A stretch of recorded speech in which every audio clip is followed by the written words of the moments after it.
Y continuará el frío, y continuará el frío. Hasta el fin de semana han dicho. Hoy entra otro frente frío que va a reforzar el anterior. ¿Qué le parece? Así es, continúan los operativos en el norte. En el norte, Sí. Operativos. Saturaciones en Villanueva, específicamente en 10 puntos, tratando de desarticular bandas de criminales, donde ya se dio una captura a esta hora de la mañana también. 3 capturas. Tres capturas, Tres en capturas ya, total, sí. en total. Mientras nosotros estábamos transmitiendo, pues una de las personas se trató de huir y fue capturado también. ¿Cómo se llama el joven que capturaron y que se le supone responsable de ser Raúl parte de los Eduardo. que incendiaron el Marriott? Raúl Eduardo Álvarez. Ah, también ahí está. Raúl Eduardo Álvarez, de Ordóñez, 25 años de edad. Se le asume responsable, o mejor dicho, sospechoso de haber realizado estos actos vandálicos recientemente, el viernes anterior, para ser específicos, en el Hotel Marriott y una tienda o un restaurante de comidas rápidas. Miré el video que tenían ustedes como a las 6 de la mañana, no sé si lo podemos de nuevo divulgar. 26 años. 26 años, señor. 25. ¿Ya lo presentaron? Sí, ya está presentado, ya está presentado. detenido. Ya la DPI, pues. No, le no, dio- correcto. Pero eso fue cuando iba llegando, ¿verdad? Sí, pero A ya las se iba. oficinas de la DPI. Sí. Se está presentando este día, esta mañana, para poder pues darle proceso. Se le investiga por acciones consecutivas de daños a un establecimiento de comidas rápidas. Dice comunicado, luego de labores investigativas y la recolección de elementos probatorios necesarios, la Policía Nacional, a través de la Dirección Policial de Investigación DPI, en coordinación con el Ministerio Público, detuvo en las últimas horas a un ciudadano que fue individualizado por acciones consecutivas de daños durante el desarrollo de una manifestación. El sospechoso responde al nombre de Raúl Eduardo Álvarez Ordóñez, de 25 años de edad, quien fue requerido en la colonia Centroamérica de Comayagüela. Muy bien. ¿Y en el ámbito internacional no han amanecido más iglesias quemadas en Chile? No. Pero hay Solo 50 detenidos ya. se han Ya hay reportado 50 detenidos. Los 50 detenidos. Sí. únicamente. ¿Cuántas iglesias van quemadas, Juan? Son 9, entre 9 y 10 aproximadamente.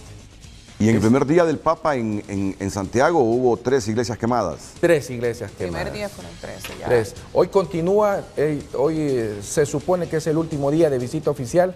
Mañana sale a Perú. Estas personas que se detuvieron, Renato, ya habían 30 el día de ayer, en la tarde, horas de la noche, se detuvieron 20 más por participar en las manifestaciones, estas manifestaciones que se hacían al lado de donde iba transitando el Papa. Bueno, muchas gracias, Juan. ¿No hay ninguna otra novedad? Pues Roger Torrent, ya nombrado como presidente del Parlamento en Cataluña hace algunos minutos. Independentista. Sí. Y Así de que hecho, ya, ellos ellos en su mayoría ellos estuvieron. controlan la mesa del Parlamento Sí. y han electo a un independentista, pero no logró su objetivo Carles Puigdemont, que quería desde Bélgica ser embestido Sí. Así es. como presidente del Parlamento. Bien. Muchas gracias, Juan. Muchas gracias, Ana. Que tengan un buen día. Dios le bendiga. Muy bien. Venimos con lo nuestro. Ayer, la Alianza de Oposición emitió un comunicado. Operación fuera de casa presidencial, no a la juramentación. El poder debe ser entregado al pueblo.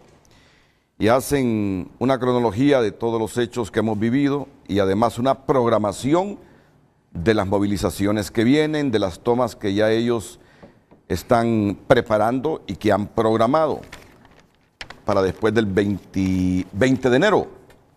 Pero me llamó la atención el punto 3. Sinceramente, a mí me llamó la atención el punto 3, que yo creo que ahí se va a resumir, o ese va a ser el punto de lanza para que logren otros consensos, tanto los de la oposición como el gobierno actual.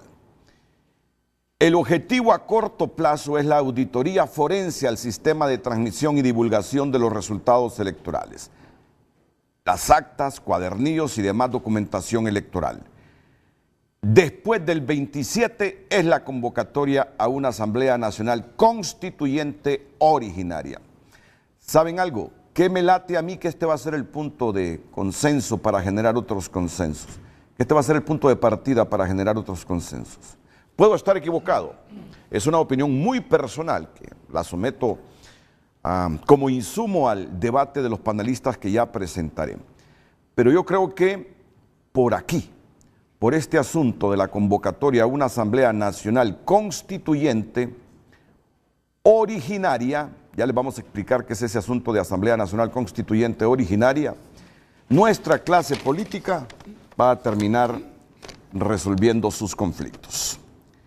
Y para eso Cristian Nájera ya me presenta la interrogante, la afirmación, la reflexión, para que usted rápidamente esta mañana comience a interactuar con nosotros, preguntas, mensajes, reflexiones, que estoy seguro le van a servir a nuestros panelistas para el debate también. Así que, Cristian, vamos con usted. Buenos días. Muy buen día, Renato. Ya estamos listos y le pusimos así a la afirmación de hoy. Ya vamos dando con esa condición de convocar a una constituyente después del 27 de enero. Ya lo decía Renato que pareciera, la opinión de él, es como el punto que va a generar más acuerdos, es como el punto de partida. Pues bueno. Se le hace popular esa frasecita, ¿va? Ya vamos, sí, dando. Ya vamos dando. Es una expresión popular en Honduras. Ya vamos dando. Ya vamos dando. ¿Sí? Sí, es como que ya vamos cayendo, ¿no? Como que ya es como un pujido, de esos pujidos que son comunes en Honduras. Mire, con uno de los pujidos. Que hablan más que las palabras. Sí, es muy popular. Bueno, pues ya sabe, vamos a hablar sobre la posible instalación de una Asamblea Nacional Constituyente en Honduras después del 27 de enero. Sus opiniones y preguntas, que también la gente que tenemos acá en el panel es muy buena para dar luces sobre este tema, pues bueno, las vamos a canalizar a través de @FrenteAFrenteHN, si a usted le gusta el Twitter, si a usted le gusta el Facebook, es FrenteAFrenteHN. Y si no, si prefiere desde su celular, son mensajitos al 4538. Más adelante le prometo leer su mensaje aquí en el Foro Líder de la Televisión Nacional. Renato. Muchas gracias, Cristian. Así, para que no quedarme corto ni sesgado en lo que es el comunicado de la Alianza, ellos tienen 4 puntos. Dicen: nosotros, en nombre del pueblo hondureño, con el actual orden ilegal del régimen de Jo, anunciamos: no vamos a juramentar a un presidente ilegal y producto de un fraude electoral constatado nacional e internacionalmente por las misiones de observadores acreditados. Segundo, antes del 27 de enero aceptamos el mediador, después de esa fecha no. Fíjense bien, antes del 27 de enero aceptamos el mediador, después de esta fecha no tenemos con quién dialogar internamente y debería entrar a funcionar los tratados internacionales. 3. El objetivo a corto plazo es la auditoría forense al sistema de transmisión y divulgación de los resultados electorales, las actas, cuadernillos y demás documentación electoral. Después del 27 es la convocatoria a una Asamblea Nacional Constituyente originaria. 4. A nivel nacional llamamos al pueblo para incorporarse a las manifestaciones pacíficas porque en sus manos está rescatar el triunfo de la alianza y sacar del poder a Jo. El boicot social, huelga, rezos y cultos, encierro colectivo, boicot de consumidores, boicot de comerciantes, huelga general, ocupaciones no violentas y movilizaciones son, entre otras, formas de lucha válidas, además del derecho constitucional a la insurrección. Si Juan Orlando está dispuesto a buscar una solución, debe aceptar estas propuestas y entregar el poder al pueblo que votó por Salvador Narrala. De lo contrario, debemos hacer saber al mundo que vendrán a la toma de posesión de un impostor e intruso que no ganó las elecciones. ¿Quiénes firman esto? Manuel Zelaya, Guillermo Enrique Valle y Salvador Alejandro Narrala. Mis invitados de esta mañana, don Filadelfo Martínez. Bienvenido, Filadelfo. Buen día. Es un placer tenerlo aquí en esta mañana fría. Don Filadelfo Martínez. Igual el saludo y bienvenida a don Hermilo Soto. Hermilo, buenos días, bienvenido. Renato. Buenos días. Gracias. Feliz año. Gracias. En el extremo izquierdo también, don Omar García, consultor en materia de gobernabilidad. Omar, bienvenido. Buenos días. Buenos días, Renato, y buenos días a mis compañeros panelistas y buenos días al pueblo hondureño. ¿Qué tal? ¿Qué valoraciones tiene de este último mensaje de la Alianza de Oposición, Hermilo?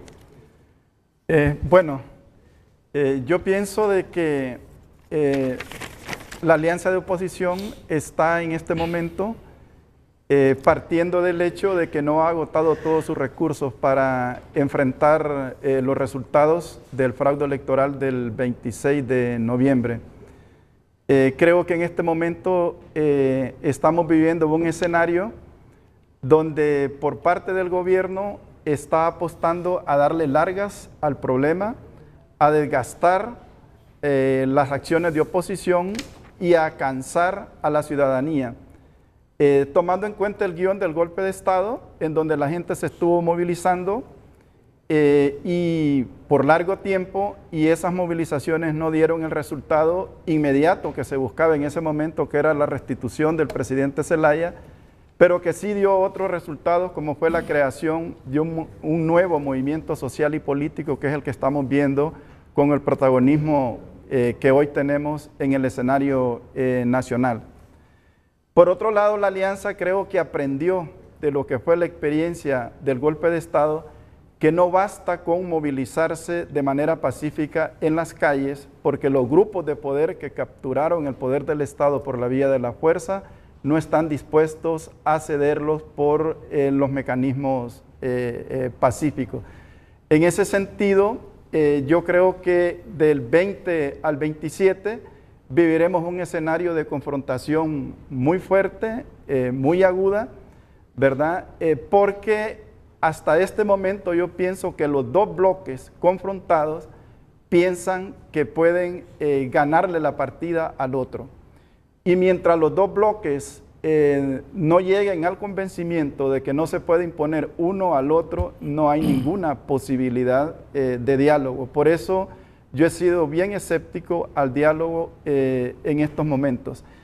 Creo que la apuesta de la alianza de tumbar el gobierno es totalmente legítima, justamente basado en la Constitución de la República, porque nadie puede negar que en este país se vivió un fraude que se dio a la vista de los organismos internacionales y de la ciudadanía hondureña.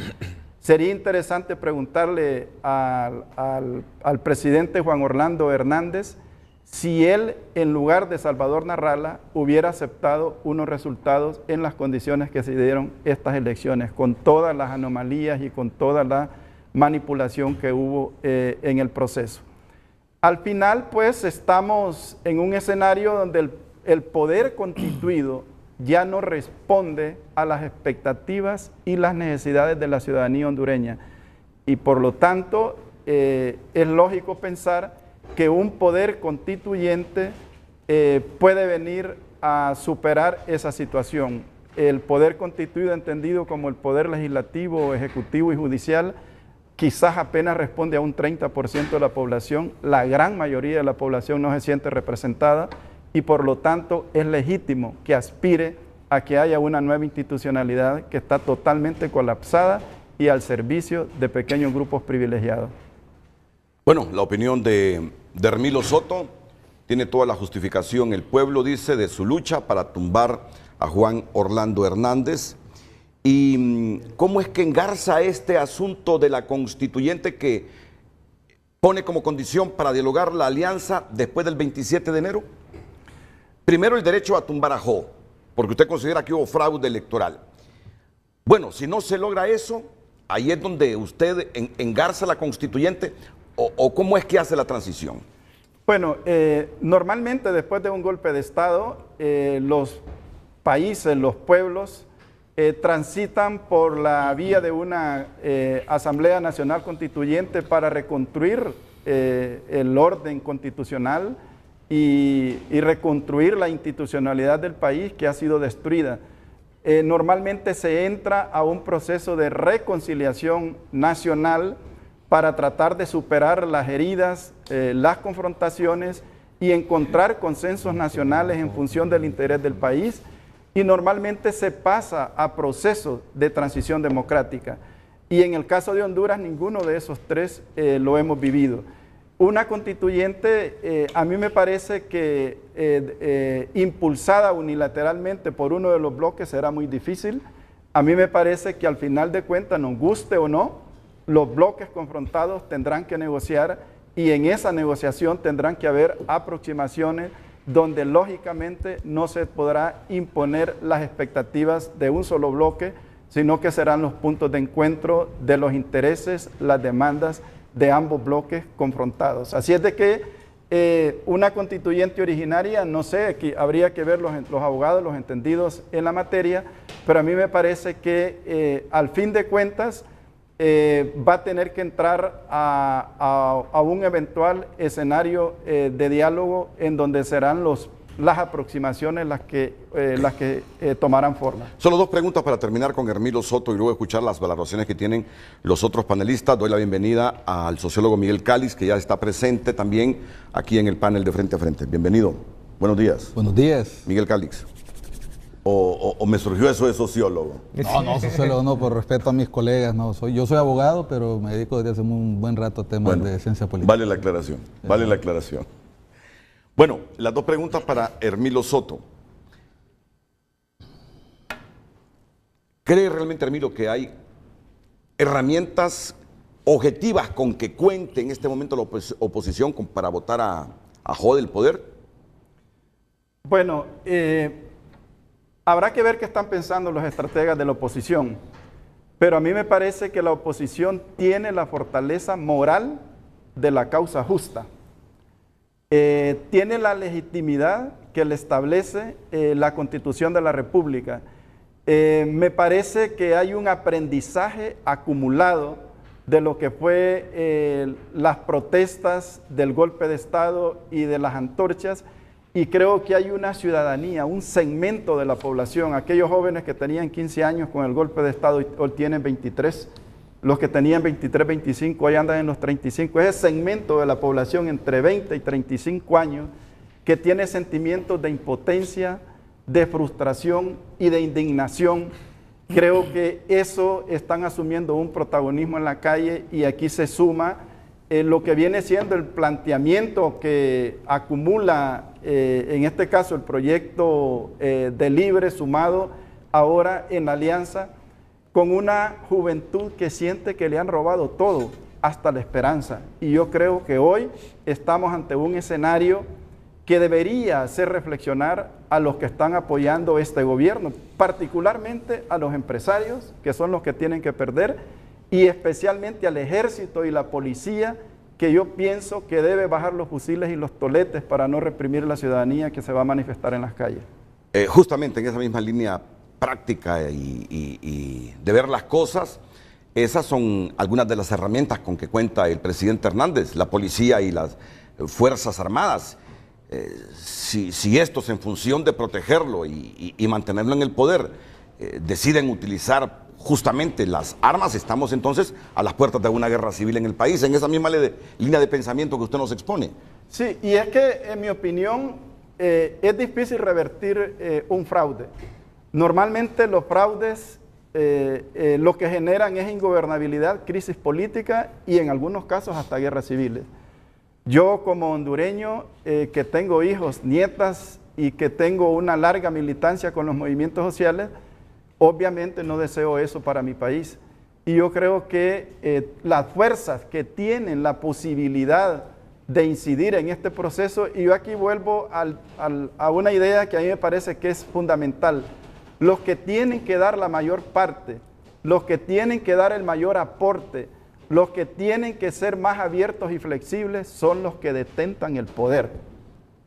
Y los que pelean por ganar espacios de poder, en este caso, tienen toda la legitimidad, tienen todo el derecho, ¿verdad?, de hacer su planteamiento. Así es de que yo pienso que la alianza tiene amplios sectores de la ciudadanía hondureña, esos sectores inconformes, ¿verdad?, tiene la legitimidad que le establece la Constitución y tiene el motivo para movilizar y generar esperanza y sumar multitudes, que es un fraude. Y realmente la ciudadanía y especialmente los jóvenes sienten que le robaron estas elecciones, y el gobierno tiene que entender y tiene que reflexionar para buscar una salida en este problema. Yo creo que no nos podemos ir a los efectos. La gente está en las calles, es un efecto directo del fraude.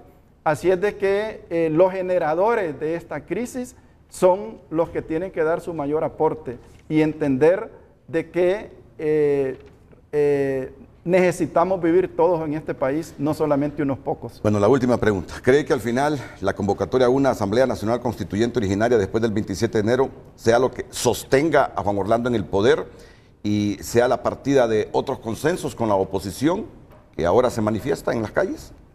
Bueno, mire, yo creo que va a depender mucho de lo que suceda en este paro nacional que se ha anunciado.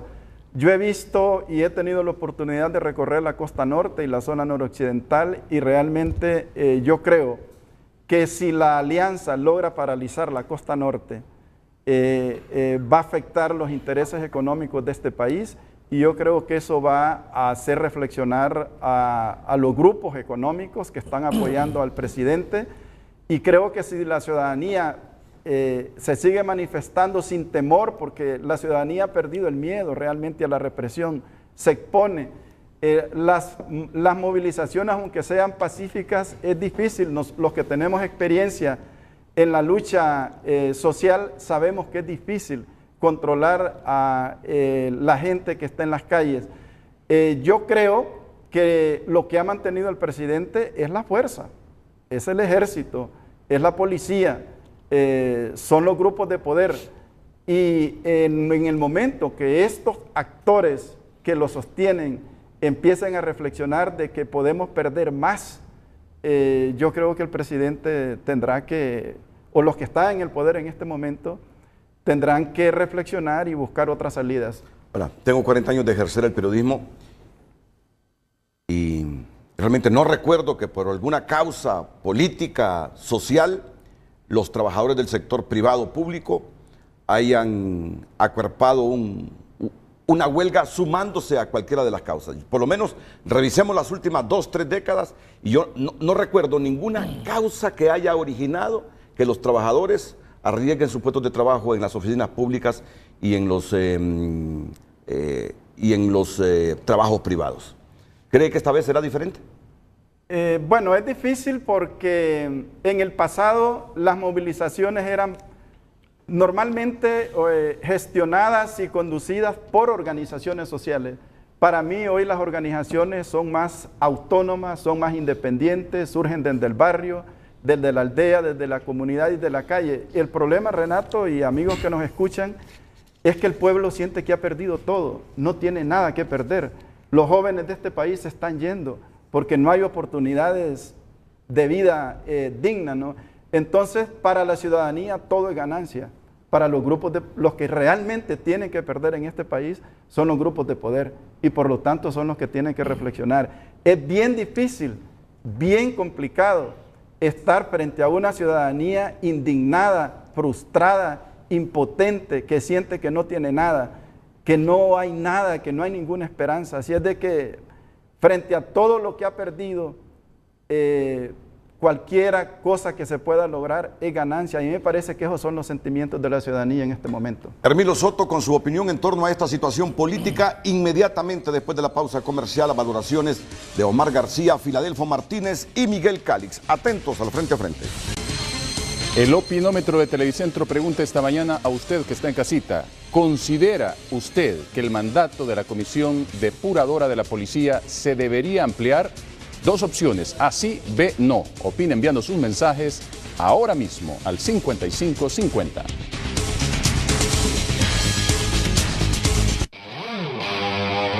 Llega la información sobre el tránsito vehicular en Tegucigalpa y San Pedro Sula y nos vamos directamente a la plataforma para mostrarles.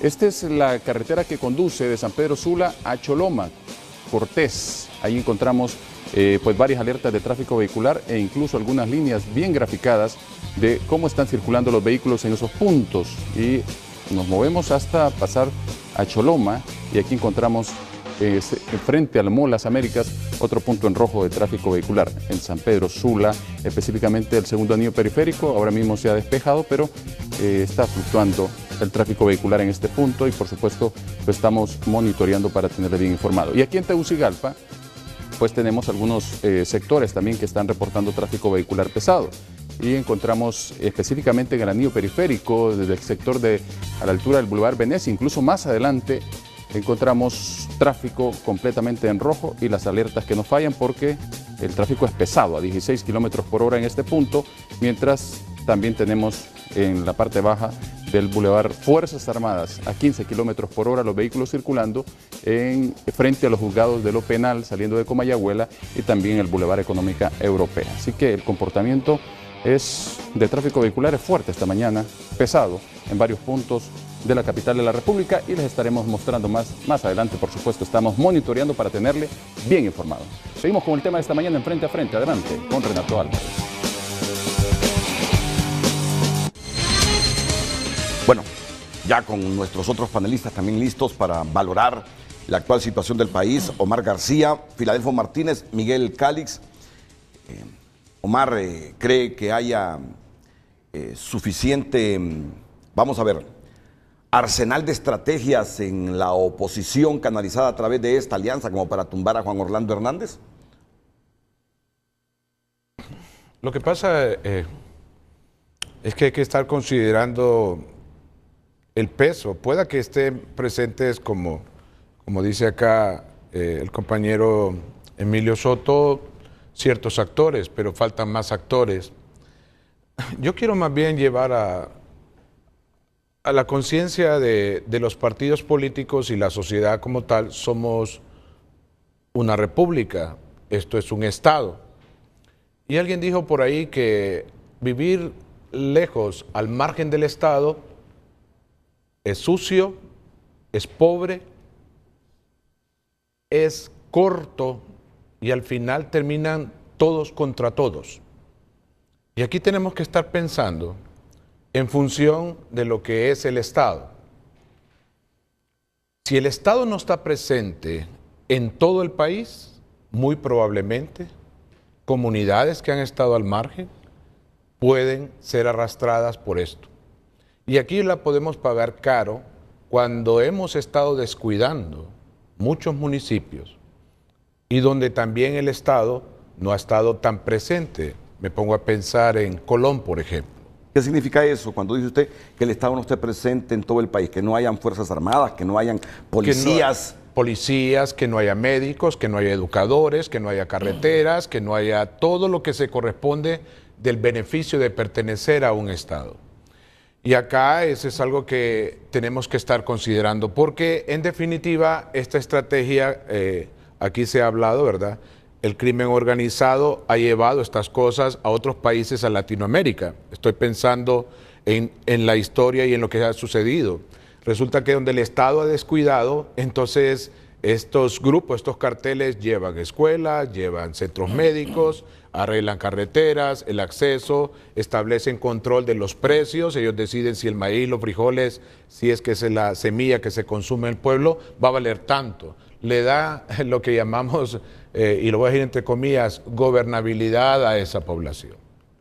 ¿Qué está pasando? Estamos encontrando dos posiciones antagonistas, en este caso de crisis postelectoral con una crisis política, en la cual las dos posiciones, que son las reales que pueden negociar, pues en vez de estar haciendo esto, están haciendo esto, para después entrar en una colisión. Definitivamente a todos nos interesa que haya un buen gobierno en el sentido de que haga valer esperanzas. Acá se ha dicho una gran verdad en estos minutos. No podemos pensar, yo he escuchado a varios señores, siempre me han dicho, lo que pasa es que el pueblo hondureño es bien cobarde, dice, y entonces no va a pasar nada. He escuchado a señores de edad. Pero aquí ha sucedido algo que está en Honduras, una gran población juvenil, los millennials, que no hemos estudiado mucho acerca de ellos, pero que son los que están movilizando los cambios sociales de todas las naciones en todo el planeta. En todo el planeta. Capacidad de movilización sin que existan líderes. Es el único líder, creo que es el comandante Facebook, por decirlo así, donde se dan esas convocatorias, donde inmediatamente pueden decir, muévanse aquí, muévanse para allá, y eso fueron lo que dieron al traste y enseñaron grandes cosas en Egipto, en Inglaterra y en Francia. Ahora traigámoslo para nuestra Honduras. ¿Qué es lo que he estado observando? He estado observando ciertos atisbos en los cuales hay una alta participación de personas de promedio 36 años. Tenemos que estudiar qué implica todo eso y qué es lo que le ha dado el Estado, qué es lo que hemos dado nosotros para que estas personas se sientan identificadas. ¿Qué es lo que hemos encontrado? Mucha pobreza. Y aquí es el problema desde 1995 al 2017 en toda América. Todos los indicadores de aspectos de medición de la democracia han decaído, aunque haya cierta situación económica en algunas cosas que haya crecido, pero en el caso de Honduras no ha sido así. Tenemos un caldo donde todos los ingredientes que se están dando, y si no hay una forma especial de ver las cosas, puede dar al traste. Y no me refiero a que el otro grupo va a ganar o se va a mantener. ¿Qué se está ganando tanto que todos podemos perder todo? Lo dije el 29 de noviembre exactamente en este programa. Y yo hacía alusión acerca de eso. No lo estamos viendo en toda su dimensión. ¿Qué se está ganando tanto que perdemos todo, todos? Y eso es lo que debemos de estar viendo nosotros como los que quedamos acá. La generación que continúa. No estamos pensando en las subsiguientes, porque no me vengan a mí con que va a suceder esto. Mire, en mi vida, que me tocó ser hasta dirigente en una organización, me tocó ver a personas que decían que eran de izquierda. Yo recuerdo en el Parque Aurora, había un rótulo que decía, hay gente que es comunista con lo ajeno y capitalista con lo que es de ellos. Y yo pienso que la enseñanza del vehículo, el timón está al lado izquierdo, pero siempre se estacionan a la derecha.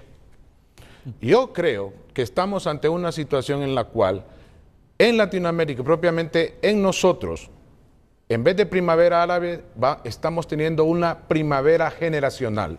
Si no damos respuesta a esta generación hiperconectada, que no conoce mucho de las cosas antiguas que algunos enarbolan, tanto de los años 50 y 60 y 70, pero que saben de las cosas, y es como me dijo un joven, mire, yo no soy ni de izquierda ni de derecha, soy de abajo y estoy harto de estar abajo, quiero estar arriba. Y ese es un valor.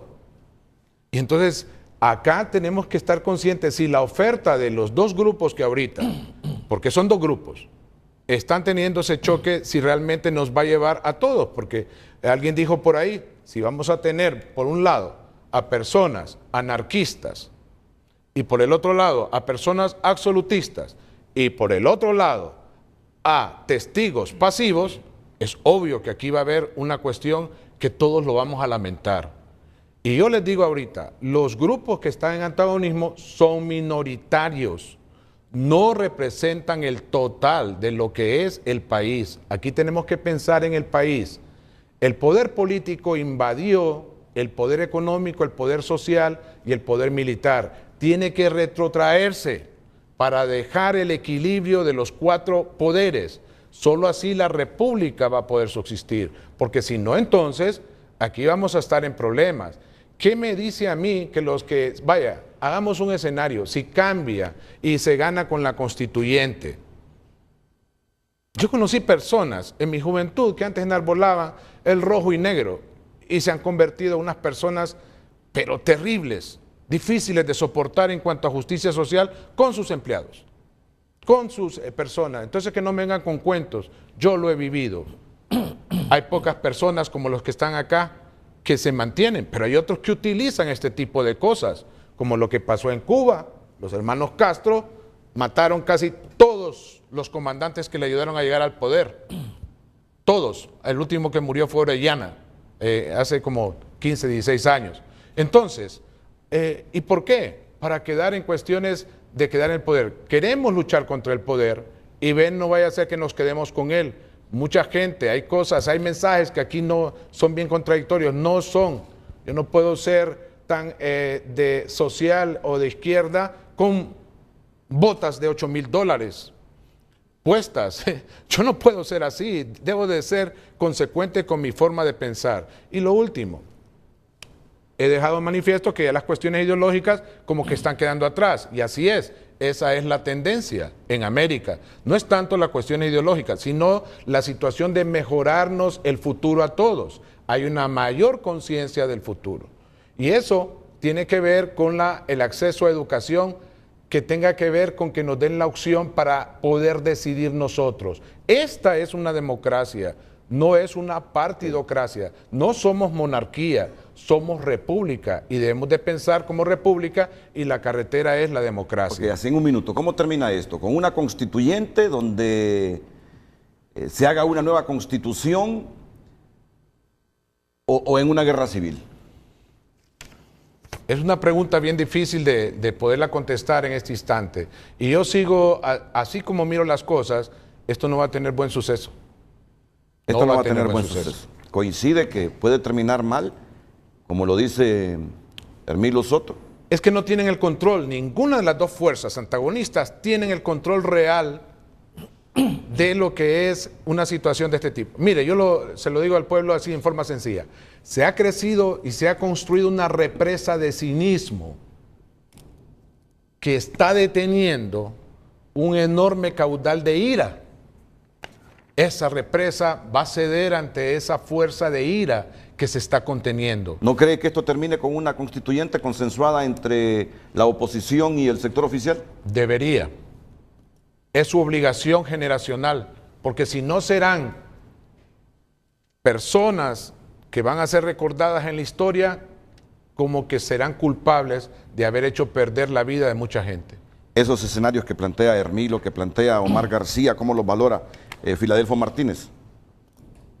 A mí me encanta el Papa Francisco, sin ser religioso, yo lo admiro, y esa nota introductoria que usted hizo sobre la situación en Chile, pero lo que quiero destacar es que en la Iglesia Católica durante muchos años ha habido excesos, violaciones, y fíjese que un hombre extraordinario como Francisco, que debería provocar una cosa distinta en una visita a Chile, y es la visita del Papa la que provoca, digamos, esa reacción de sectores no vinculados a la Iglesia Católica.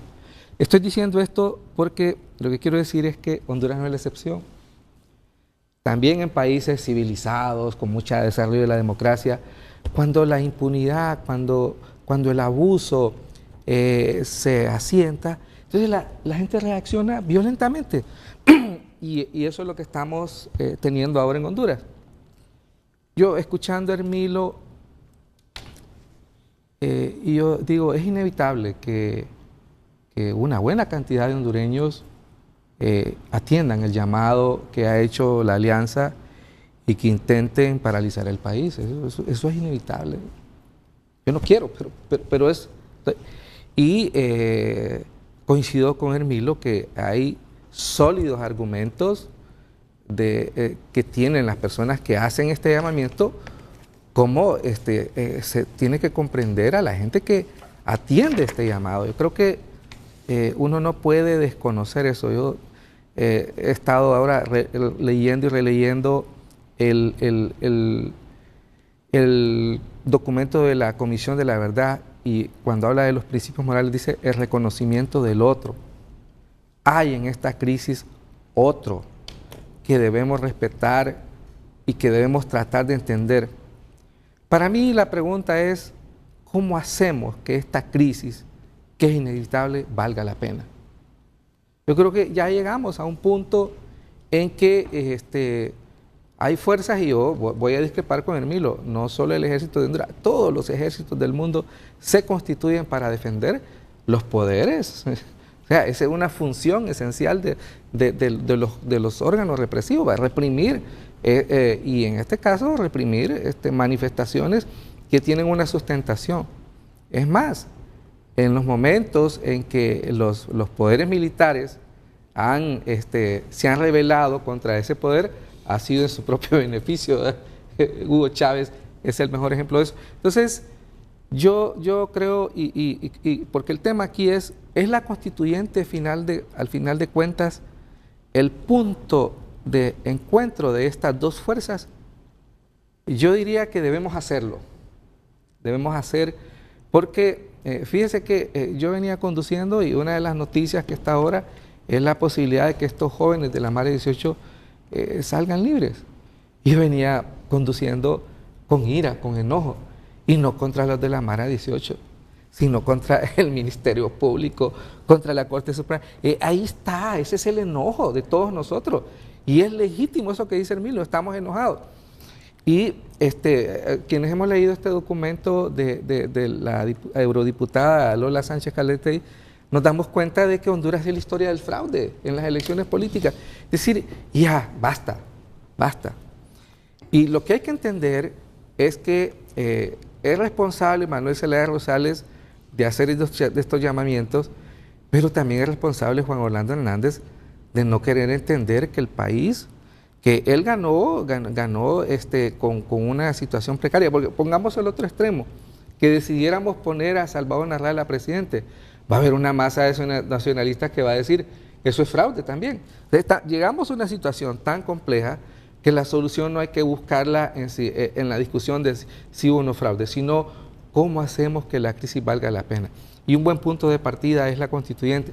Y un buen punto de partida de la constituyente es que fíjese que yo, y quiero corregirme, en algunas ocasiones he hablado sobre este tema de la reelección. Creo que Honduras no ha madurado para la reelección. Y deberíamos, y aunque aparentemente con estas elecciones se aprobó que haya reelección, son de las cosas que hay que discutir. No solo es que la gente rechaza la reelección, sino que la institucionalidad hondureña no está preparada para dirimir este tipo de contradicciones. Y por ahí, entonces, sí necesitamos una constituyente originaria que de verdad pueda cambiar la historia de Honduras. Yo creo que basta. Y es necesario que haya manifestaciones para que el poder ese que está apoyando desde las Fuerzas Armadas, desde la policía, desde la comunidad internacional, haga entender al Partido Nacional que llegó la hora de contribuir a Honduras a ser un país que de verdad sea democrático, basta de mentiras. En eso yo coincido con Hermilo, no coincido con su pasión, pero sí yo creo que yo no me atrevo a condenar lo que va a pasar porque es inevitable, pero insisto, es cómo reconocemos al otro y cómo hacemos que el otro se sienta incluido. Bueno, después de haber escuchado a Omar García, a Filadelfo Martínez, Hermilo Soto, queda el espacio para escuchar a Miguel Calix de todas estas valoraciones intensas y calientes sobre los escenarios actuales y el futuro que se avecina para Honduras. Gracias. Es una ventaja ser el último, sí. Pero lo bueno es que coincido en la mayoría de los puntos o la motivación de los puntos de mis compañeros. Por cierto, gracias por el cafecito, Renato. Fíjese que yo leo mucho redes sociales con el preparado para lo que me voy a encontrar, o sea, porque si no uno se amarga el día o alegrárselo difícilmente. Y lo que leo en el caso de la gente que tuitea en Honduras o facebookea, porque somos más facebookeros, es que hay mucho descontento, hay mucho extremismo, hay mucho odio. Y cualquiera se sentiría tentado a decir que el odio solo es de los amigos y amigas de la alianza que se sienten burlados, que se sienten defraudados y legitimados para tumbar al gobierno. Yo escucho también, yo leo el extremismo del otro lado también, ¿verdad? Que apoya al gobierno o apoya al Partido Liberal o que quiere otro tipo de soluciones drásticas. Y entonces me pongo a pensar qué tipo de mensajes leen las dirigencias del país. Yo vengo diciendo desde hace un buen rato que yo me niego a llamarlos líderes hasta que me demuestren que merecen el título, ¿no? Lo primero, ¿cómo superar la exclusión de ese 65% más de la población que tiene derecho a votar pero no participa, ni siquiera en las redes sociales? Yo no veo ese discurso más que en arenga, más que en posturas de uno u otro lado. Todos dicen ser los legítimos representantes de los pobres, todos, aunque en sus acciones demuestren lo contrario muchas veces. Y me llevo a la reflexión en la que quedo yo cuando leo redes sociales o escucho los comentarios o leo a personas que me siguen o que me adversan o que me dicen un par de insultos y siempre respondo dándole otra mejilla. ¿Realmente están nuestros dirigentes leyendo bien el contexto hondureño? Me pregunto, ¿no? Porque yo lo que veo, y yo doy clases en la universidad, es mucha frustración, mucha rabia contenida. Y esa rabia es intergeneracional, no solo es de los jóvenes. Yo escucho también gente mayor, gente molesta. molesta contra el presidente Juan Orlando Hernández, molesta contra el presidente Mel Zelaya. O sea, porque Sí. yo no sé si la gente se ha percatado de que estamos, eso es uno de los rasgos de las sociedades polarizadas. No hay un solo enemigo. Yo creo que la tendencia al antijó nos hace ver que hay un antimel muy fuerte también. Y esto lo digo yo respeto a las dos figuras presidenciales, a las dos les digo presidente y a las dos les valoro sus aciertos y les critico sus desaciertos. Hay una demanda de ser escuchado que se canaliza a través de la protesta social. Y eso es una realidad, ahí está en la calle, y yo no voy a decir que esos son enemigos de Honduras, porque son hondureños y hondureñas que quieren un mejor futuro igual que yo, y que se sienten validados y legitimados por las circunstancias para actuar como actúan. No ven lo que hacen como un acto violento, lo ven como un ejercicio legítimo del artículo 3 de la Constitución. La otra parte lo ve como un exceso en el derecho a manifestarse y protesta. Pero ahí está. Y yo me pongo a pensar, bueno, cómo se manejan los conflictos. Nosotros en el Instituto Holandés para la Democracia Multipartidaria que coordino, damos formación a jóvenes liderazgos. Y nosotros les enseñamos que cuando uno tiene que resolver un conflicto, resolver una situación, uno tiene que utilizar una metodología y es ver más allá de la postura, ver más allá de la posición, cuáles son los intereses y necesidades detrás de esa postura. ¿Cuál es la necesidad de un dirigente de convocar a la protesta o de resistir la protesta? ¿Qué interés hay detrás de ello? ¿Es solo legitimarse? ¿Representa sus propios intereses, los de otra gente, los de otro grupo? ¿Qué es lo que quiere? ¿Inmunidad? ¿Qué quiere? ¿Qué quiere? ¿Construir un proyecto? ¿Pasar a la historia como un héroe o como un villano? ¿Qué es lo que quiere? Y entonces empiezo a darme cuenta que la historia política de Honduras en el pasado estaba llena de procesos de diálogo vacíos. Los más recientes hace 4 años, 5 años. Diálogos donde la oposición se rechaza a asistir. Y un diálogo donde el que convoca cree que solo por estar en el gobierno tiene el derecho a convocar, cuando es parte del problema. Entonces, la necesidad de mediación y diálogo surge cuando las dos partes no se reconocen la una a la otra. Tú lo has dicho perfectamente bien. O sea, yo veo, por ejemplo, que queremos ya dar la solución como la constituyente. Yo no estoy de acuerdo en que la constituyente es la solución. Porque lo primero que me viene a la mente es quién va a hacer esas elecciones. ¿Con qué parámetros? En un proceso electoral que viene viciado desde hace 30 años. Porque a mí que me vengan a decir ahora que hubo fraude en las elecciones de 2017, cuando yo he escuchado voces de todos los partidos diciendo que hubo fraude en las primarias de 2013, de todos los partidos, en las generales del 2013, en las primarias de 2012, y vamos más atrás, las del 2008 fueron catalogadas como las primarias más sucias de la historia de Honduras. Y no lo dije yo, lo dijeron analistas en esta mesa. Entonces, vamos a ir a una constituyente para matarnos porque no vamos a aceptar los resultados de la constituyente. Además,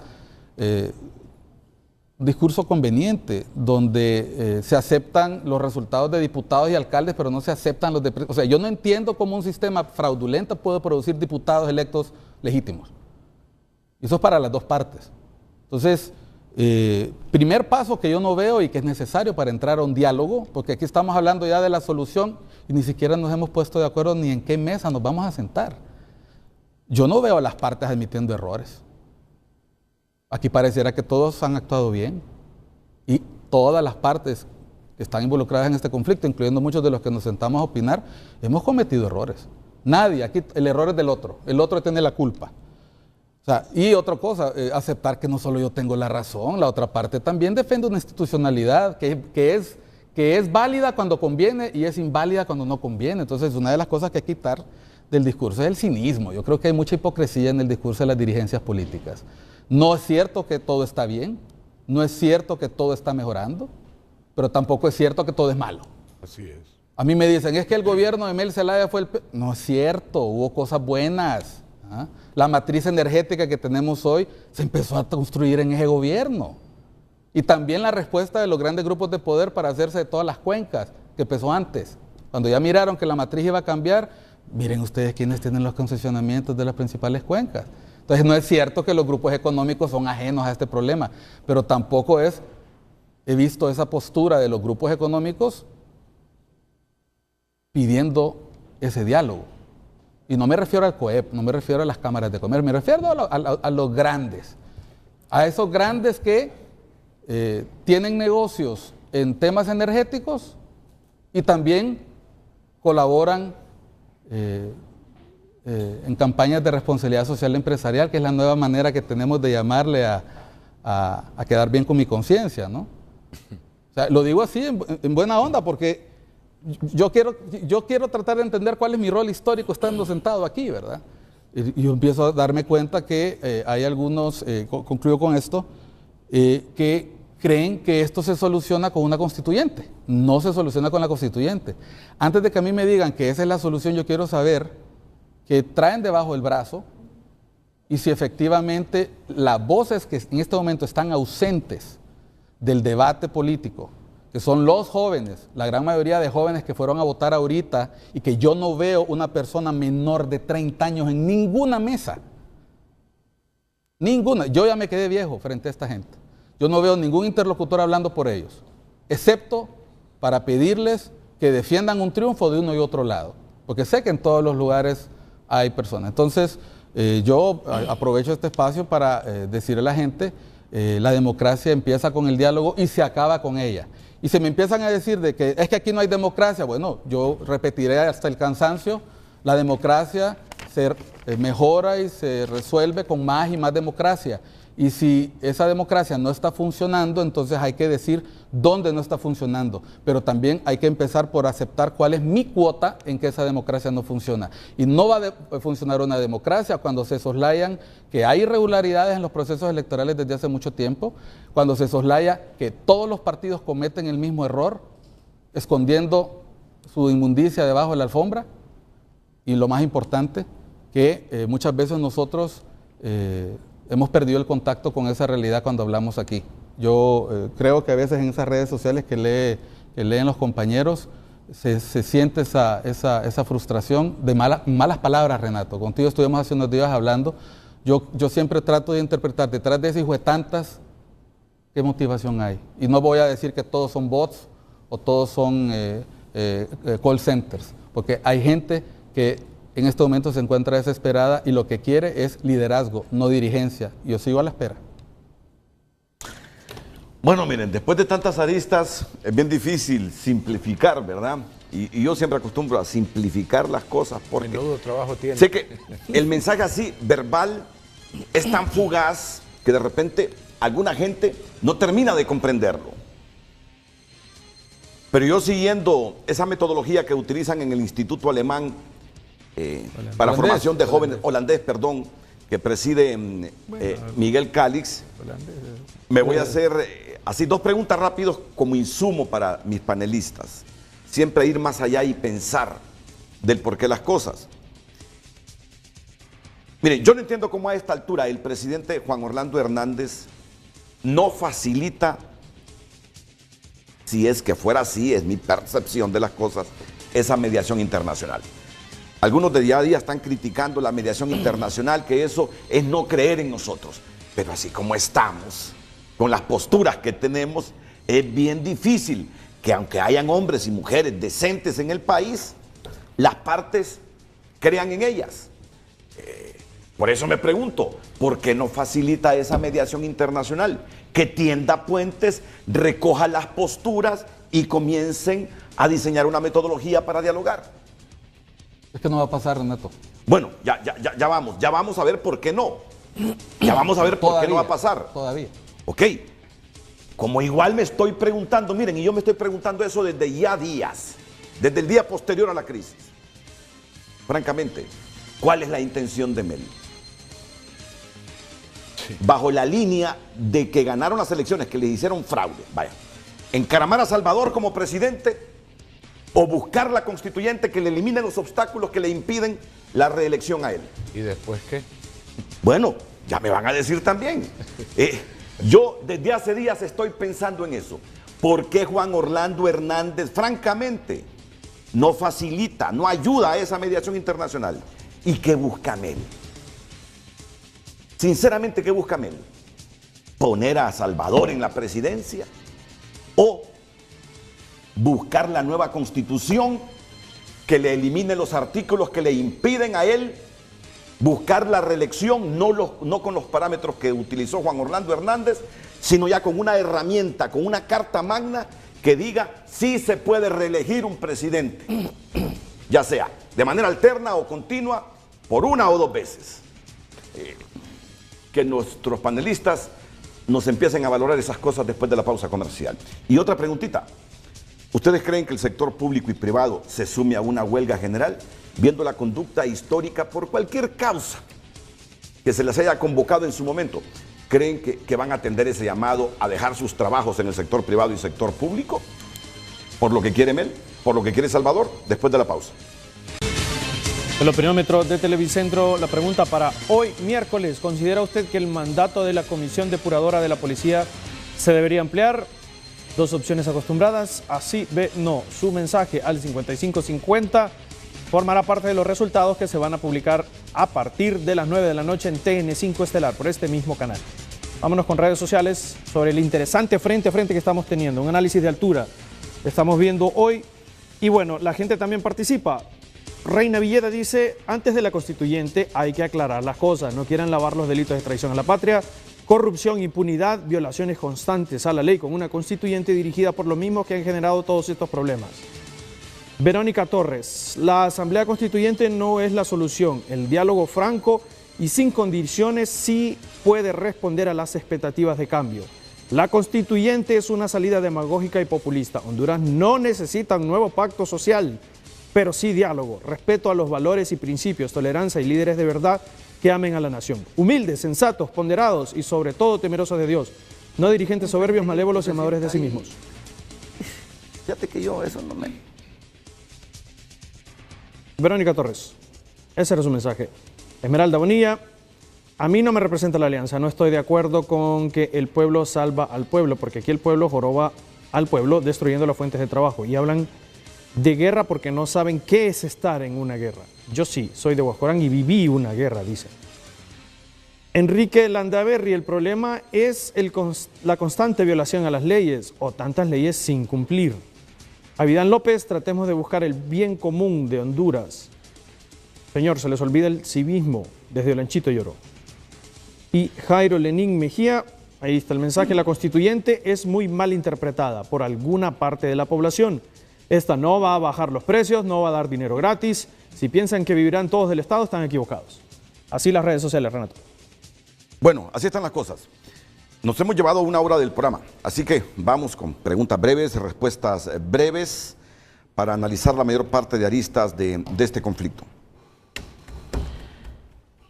¿Creen la posibilidad de un diálogo inmediato, Hermilo Soto, o definitivamente esto va para largo? No, yo creo que no hay condiciones para el diálogo en este momento.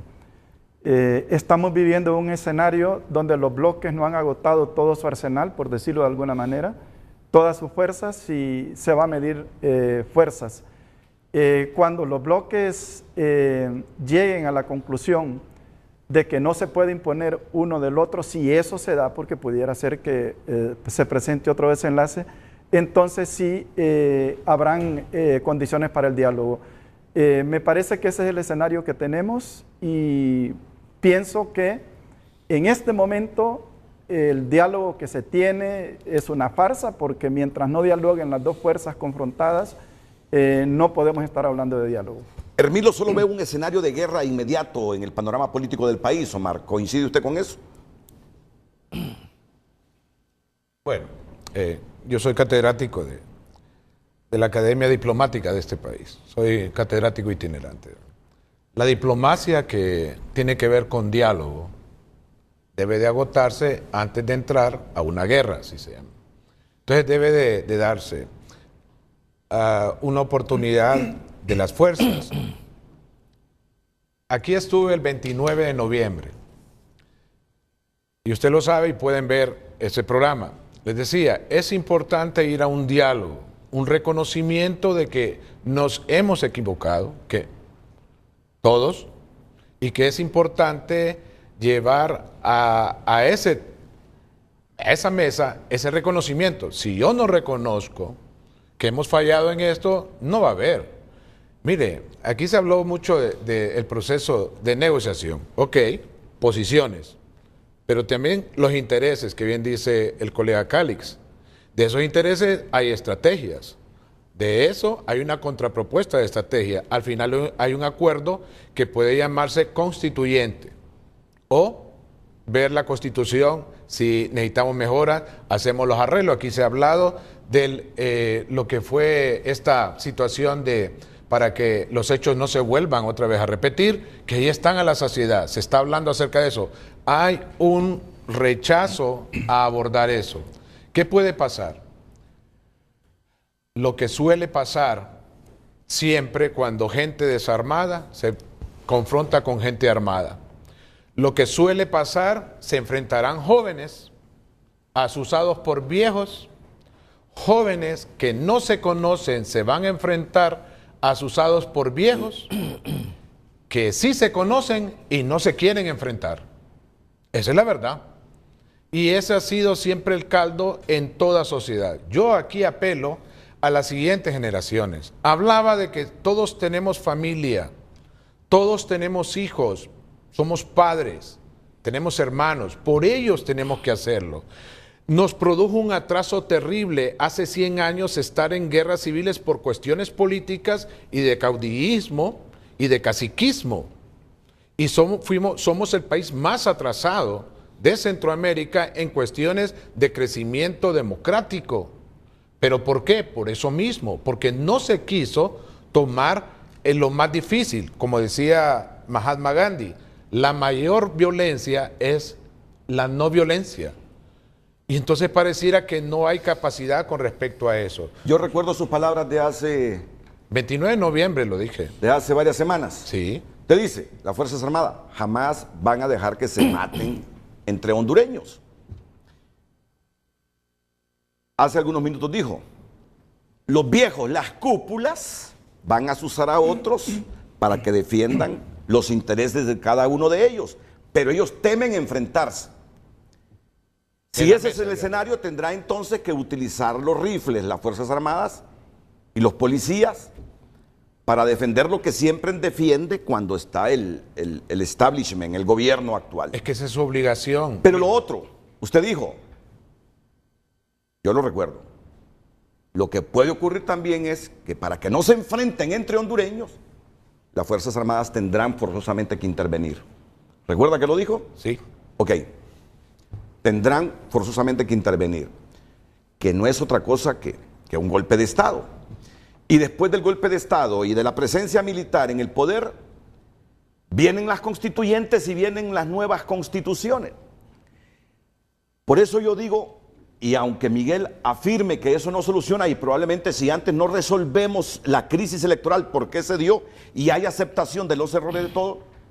Por eso creo que la constituyente es como la salida que al final van a terminar negociando todos para una nueva constitución. Es que son gobiernos débiles. Si ambas posiciones quedan, perdón por quitarle la palabra al compañero, pero si cualquiera de los gobiernos que va a entrar débil, y yo necesito que haya como hondureño, como ciudadano, que esté fuerte, porque el gobierno que está, por ejemplo, ahorita, necesitamos que pueda entregar fuertemente. El mayor reto es poder dejar estos 4 años una democracia que esté fuerte. Y esa es una obligación que todos tenemos que apoyar.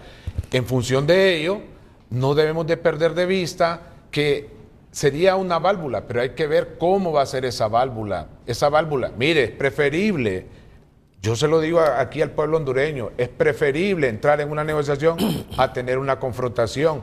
Yo ayer, mire, lo voy a decir ahorita, escuché y miré a un joven dirigente de un partido de gobierno llamando a que hay que enfrentar con armas.